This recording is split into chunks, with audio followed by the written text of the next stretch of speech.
Hey, I'm back. I'll be right with you.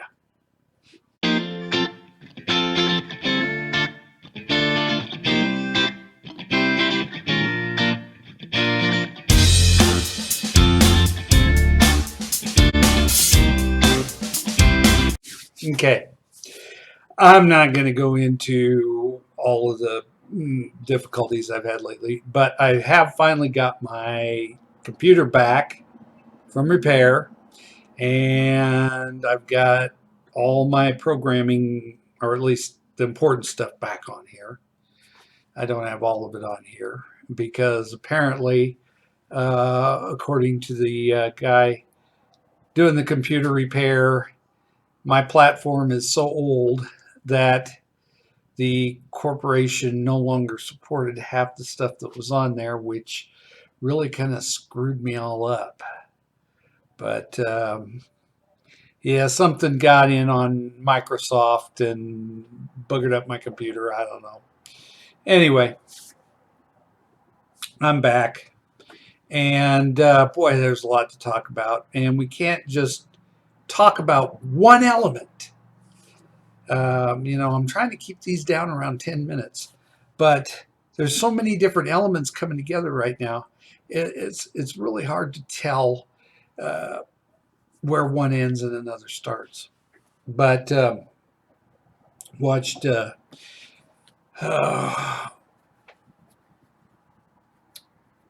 El Presidente Scratch and Sniff's press conference today.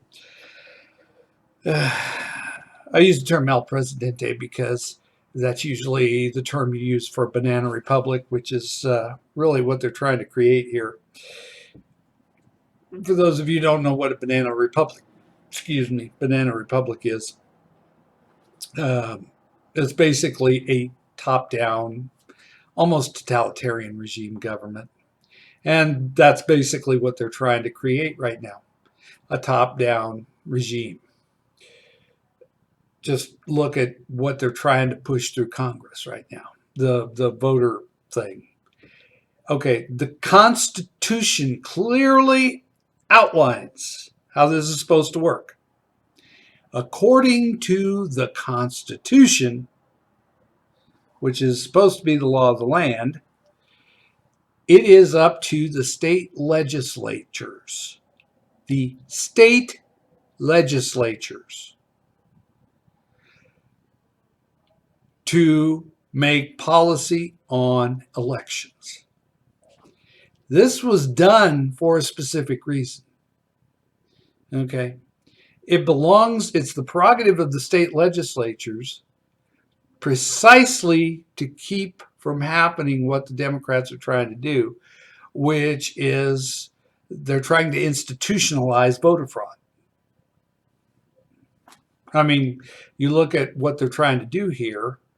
Oh, yeah, this is never going to happen again because we're going to pass laws that'll make it part of the law to institutionalize voter fraud. They're trying to make it so that it is virtually impossible to have a free and fair election. You're going to have illegal immigrants voting.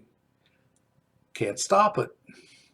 You're going to have uh, multiple votes because they're going to all of the big issues that took place in the last election. They're trying to say, okay, we're going to make this all legal in every state, all across the board, so that no one can complain about this. Well, I'm already complaining about this.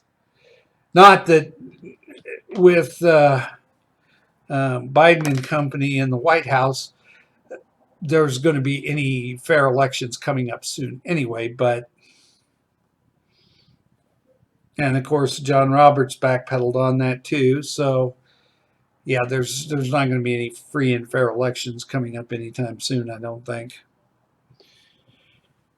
And that's only part of the big picture.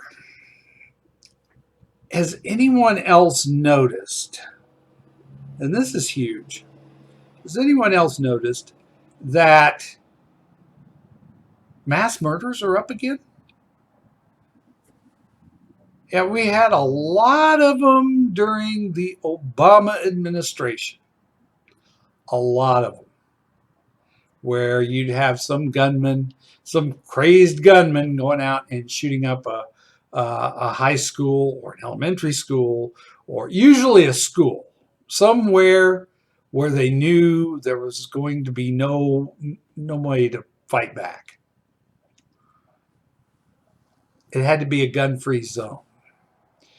Uh, this is really the Colorado thing is really no different because Boulder, Colorado has a lot of gun-free zones, and you're not allowed to uh, have guns around and all of that, which for some strange reason didn't stop this guy. But all of that kind of evaporated when President Trump was in office, and the government in power at the time, the Trump administration, didn't need, uh, wasn't pushing a gun control agenda, so they didn't need a mass murder crisis to try to push a gun control agenda. And guess what? There were no shootings. People didn't go out and shoot up schoolhouses and stuff like that. Just didn't happen during the Trump years. But here we are, less than 6 months into the Biden administration, and we've already had 2 high-profile mass shootings.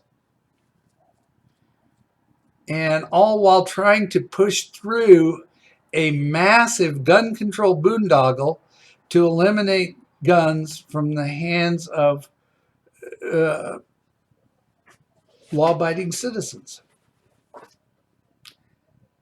And what makes this even more suspect is the fact that the guy that committed this particular act in Colorado was actually on the FBI watch list, and somehow yet purchased a firearm.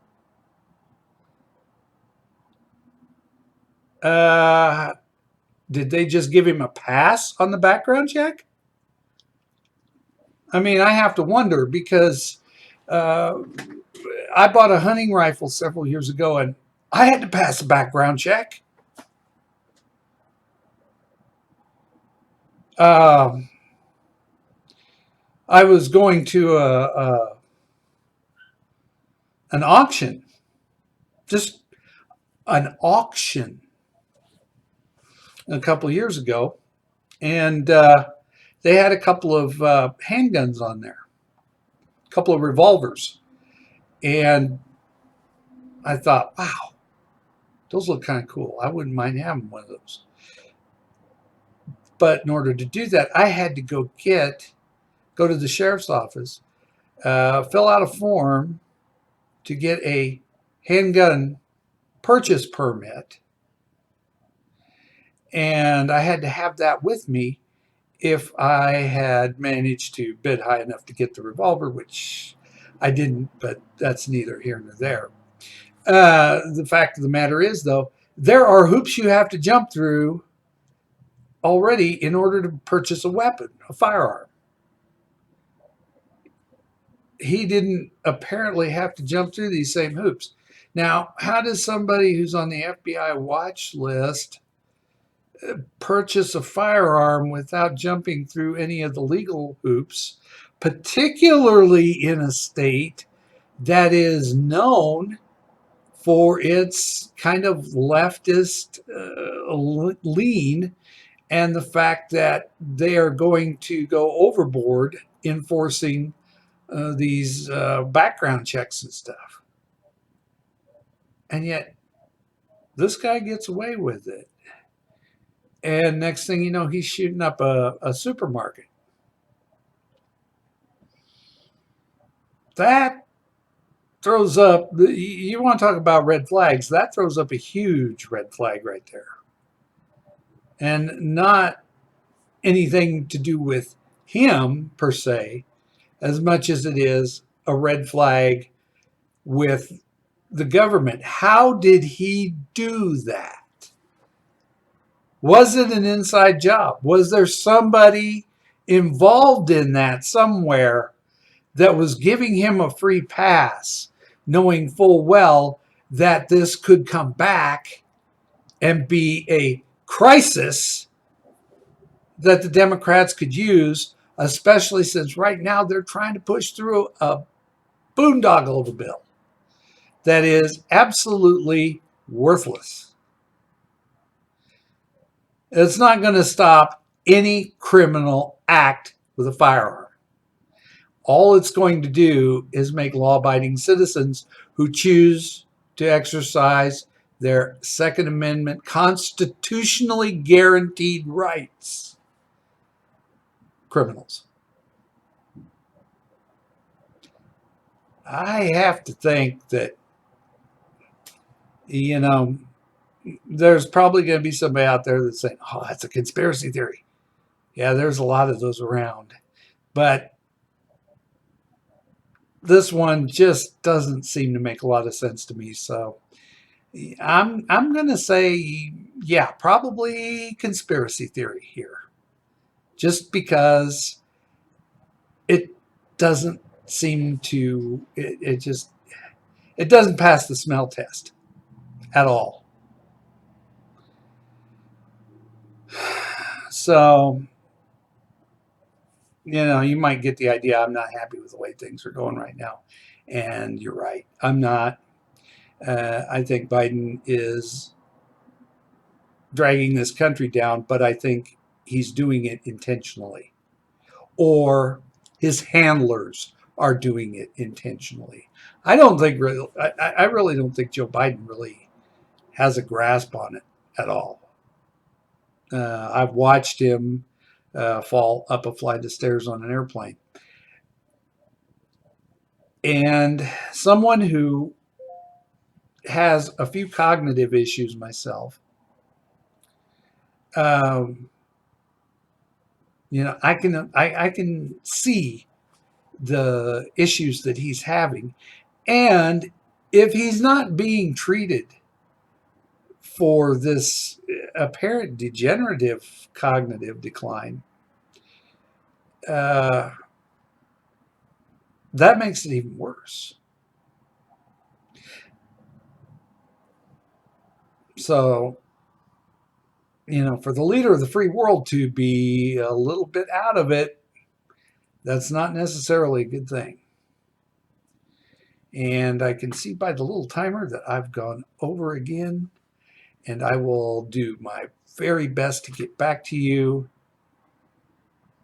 Hopefully everything holds up and I am able to actually edit this and do all the little stuff that I do to get it ready for viewing. And then I'll be back to you next time on Thoughts from Flyover Country.